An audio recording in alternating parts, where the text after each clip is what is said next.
The next place I'm going to be heading to is the Conciergerie that's right in the center of Paris. I'm going there because it was the detention facility and also where they had trials during the Reign of Terror during the French Revolution.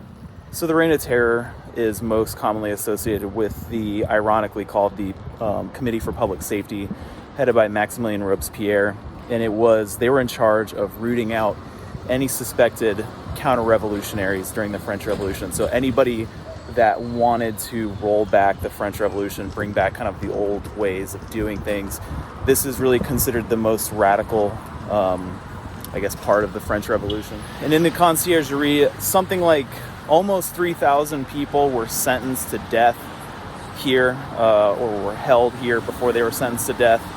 And the most common form of execution for the people that got to stay at the Conciergerie was the guillotine, the infamous guillotine.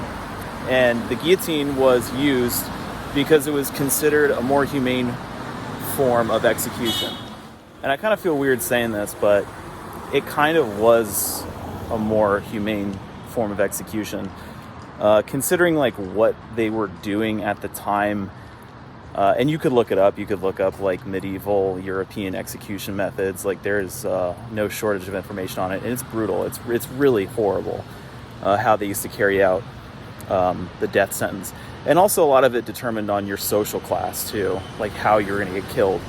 But the guillotine was kind of like an equalizer almost. Like everybody got the same outcome. Everybody had somewhat of a quick death. It worked almost every time. That giant blade would be brought right down on your head, and your head would be instantly removed. Anyway, so I'm going to the Conciergerie right now to see where these people were held before they were killed in most cases. This is where Marie Antoinette was held before she was sentenced to death. And I'll take hopefully some good videos while I'm there. On the way to the Conciergerie, I decided to stop off at this notable monument, Notre Dame. As you can see, it's been like, a year and a half, 2 years since the fire. There should be a steeple right in between those little, I don't know what they're called, those platforms. But it was burned down and they're still doing construction on it. This is right at the center of Paris. This is kind of like Paris' equivalent to Times Square. This is actually believed where the city was founded. We're actually on an island that's in the River Seine. It's a cool place. It's kind of overwhelming, the amount of people. But if you're in Paris, you really got to go. You got to go to this place. So I made it to the Conciergerie. This is the first room when you walk in. It's a huge, it was a banquet hall actually. Found out this place was built in the 1300s by King Philip, I think it was. But this giant hall was meant for soldiers, like they'd have banquets here. There'd be tables, decorations all along this huge room that is in the Gothic architecture style. Here's a reconstruction of what's called the grooming room, where they would cut people's hair before being brought under the guillotine so it wouldn't mess the blade up. What's left of some of the prison cells. I just read that you could pay extra. If you're a rich person, you could pay extra to stay in a nicer room with an actual bed. Whereas the rest of the people got more of like I guess what you'd imagine like a dungeons like these cells.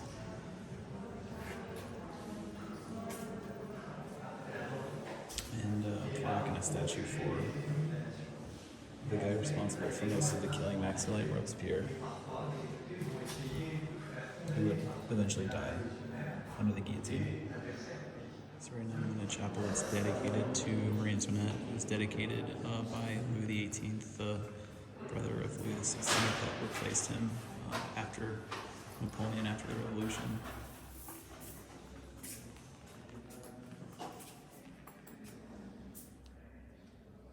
Marie Antoinette on trial. So in this next room, it's a memorial for all of those that were put to trial here. I think around 4,000. It's kind of cool how they do it. They have this like wall of everybody's names, red if they were actually, the sentence was carried out and they were killed, or blue if they were acquitted. And there's also, I'll show the guide, but it also shows you what estate they belong to. You can see the overwhelming majority of them are from the third estate. The really like kind of thick names are members of the first estate. The less thick ones are members of the second estate, and the thin ones are members of the third estate. But I'll show you the little guide, and I'll show you some of the names.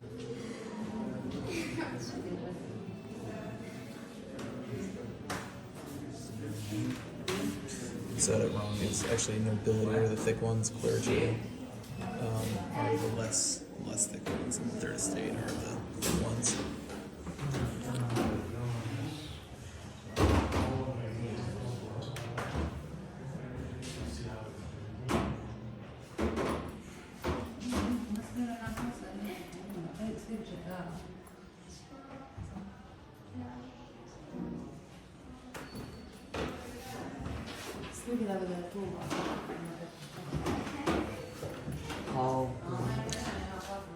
So most of these guys are from the third estate.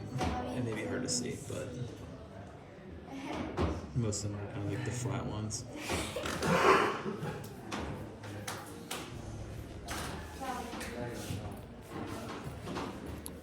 So this is a courtyard where female prisoners were allowed to go on walks and have some free time outside.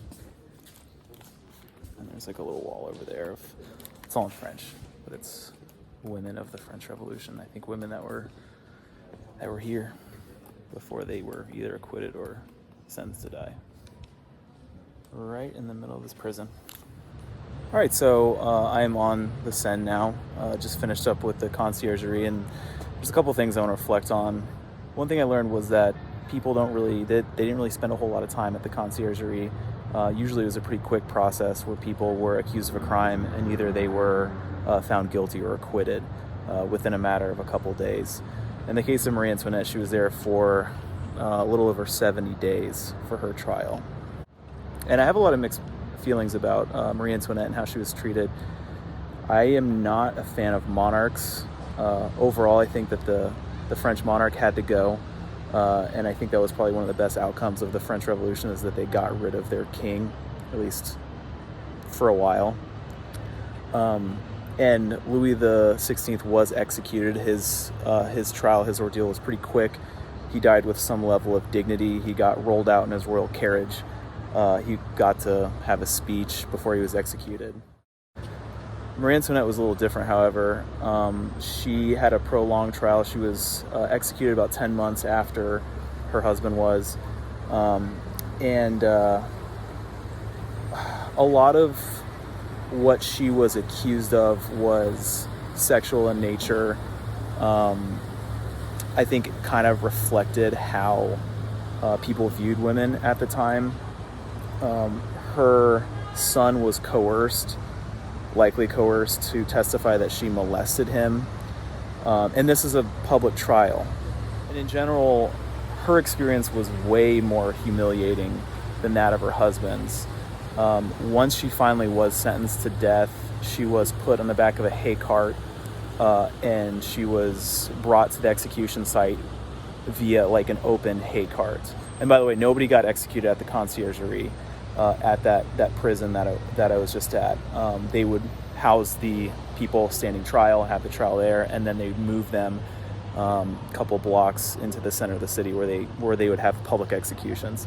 And so they put her in the back of the hay cart and paraded her through the streets of Paris. People were throwing food at her, calling her an Austrian B-word.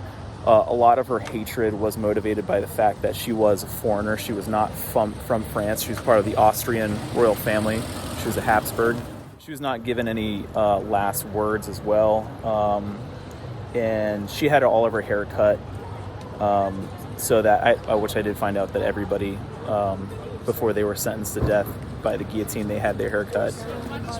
But she tripped on the executioner's foot on the way to the platform, and instead of having like any last speech like her husband got, her last words were something like, "Oh, sorry, sir." So it was very like, for not being the head of state, she was hated more than her husband, who actually was in control of things. And so I think that's part of the reason why she was treated somewhat unfairly. I mean, they also were like raised like that, you know, like there was nobody telling them no. They were royalty. They were brought up to have these opulent lifestyles. And they were just operating on systems that were set up for them in previous generations. And I don't want to sound like an apologist for the monarchy or anything. Like I said, I think that they ultimately had to go. But the way that Marie Antoinette was treated in her last weeks and months, I think, is a little much. And I think that about does it for the Conciergerie. Thanks for watching.